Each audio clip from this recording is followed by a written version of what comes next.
The New York Mets ranked 18th in home attendance last season, and Steve Cohen says, I didn't like it. That really bothered me. And I gotta be honest with you, I like this. I like the fact that he cares about these things. You know, he wants attendance up. Obviously, he cares about the money, right? He wants ticket sales to sell out and things like that. And I think he's going to do this. In my opinion, Steve Cohen has been a godsend for the New York Mets thus far. He has set the Mets up. It's now on for the players to execute, but he has set the Mets up in a spot where they're capable of winning. They're capable of winning now, and they're capable of winning for years to come because they still have great young talent. They still have free agencies coming up in the future, and a lot of people took notice this year. A lot of people saw how much this man is willing to spend to make it happen and win a championship. And you got guys out there like Vladimir Guerrero talking about, my goal is to win a championship ring and give it to my father. Well, guess what, Vlad? Come on over. Oh yeah, you could play DH, or Alonso could play DH, and you could play whatever. I think Alonso stays at first because he's a Met. You keep him at first.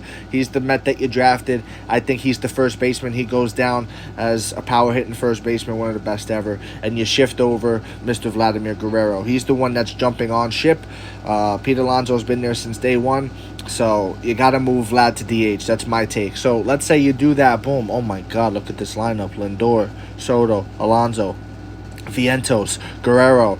You know, then you got like, when that happens, it boosts up everybody else. Then you still got Alvarez, who, you know, now it's like pitchers have to pitch to these guys. You can't walk a guy like Alvarez now because you know, you got to pitch to certain people, or you can't walk the bottom part of the lineup, or the top of the lineup, rather. You can't walk Francisco Lindor because then Pete Alonso's up. You can't walk Juan Soto because Pete Alonso's up, or, you know, vice versa with Juan Soto being up after Lindor. You get what I'm saying here. I know I'm all over the place, but, you know, this really sparked interest in me, and as a Mets fan, I feel it. I feel it in the air. I feel a time of comeuppance, you know, like the sleeping giant that is the New York Mets fan base is going to awaken within the next few years, and you're going to see Citi Field sold out. I want to say, I really think that the Mets, after last year was one thing, this year,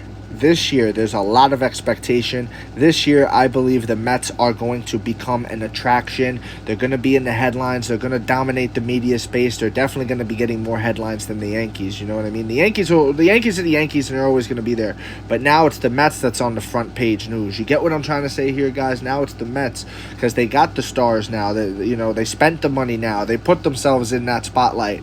It's on the players to execute, and I think they will. And then, oh my God, now you're talking postseason.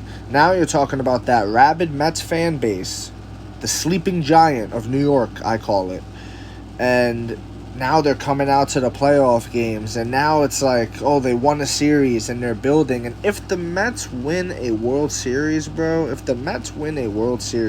just one, I would be happy because I've never witnessed them win it live, right? I was born in 96. The last time they won it was in 86. So I would love to witness the New York Mets win. I saw them lose to the Kansas City Royals back in 2015. Wasn't the best experience, but it was cool. The ride was cool, and I appreciated it. Daniel Murphy letting him go was one of the big mistakes. That was a head scratcher there. I think if Steve Cohen owns the team at that time, he keeps you know what I mean? Like, it's just certain decisions. Steve Cohen fell into our lap. It just so happens that one of us out there, right? When I say one of us, I mean a Mets fan. It just so happens that a New York Mets fan happened to be a billionaire, and a billionaire that had the option, the choice on a random Tuesday to say, hey, I think I'm going to buy my favorite team. You know what kind of luxury that is, you know? And it's happening. We're one of the lucky ones. And you know what? And I'll say this for the rest of the league that is hating. Don't hate, guys. Don't hate.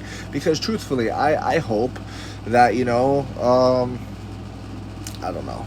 Name a team. I was going to say the Oakland Athletics, but they're no longer the Oakland Athletics anymore. Oh, my God. But anyways, one of these teams, I hope it happens for you too, you know? I hope you have your comeuppance as well. But right now it's the Mets' turn, And I think we're looking long term. I think we could be looking at a dynasty, bro. Also, think about the young talent on the Mets, guys. Think about them growing up and under the leadership of long term, multiple time All Stars like Pete Alonso, Francisco Lindor, Juan Soto. You get what I'm saying? Then you got the long term Mets that have been there, like the Brandon Nimmos of the world, the Jeff McNeils of the world. This lineup is going to be something special.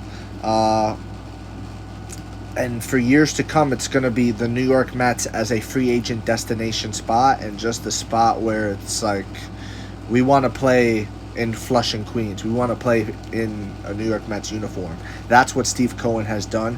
But again, the players have to execute. We have to see it happen. And I can't wait for this year's MLB season. Let me know what you think in the comment section below, whether you agree, disagree. It does not matter. Just join the discussion, follow for more, and leave a like if you enjoyed the time spent. Thank you. You are all appreciated.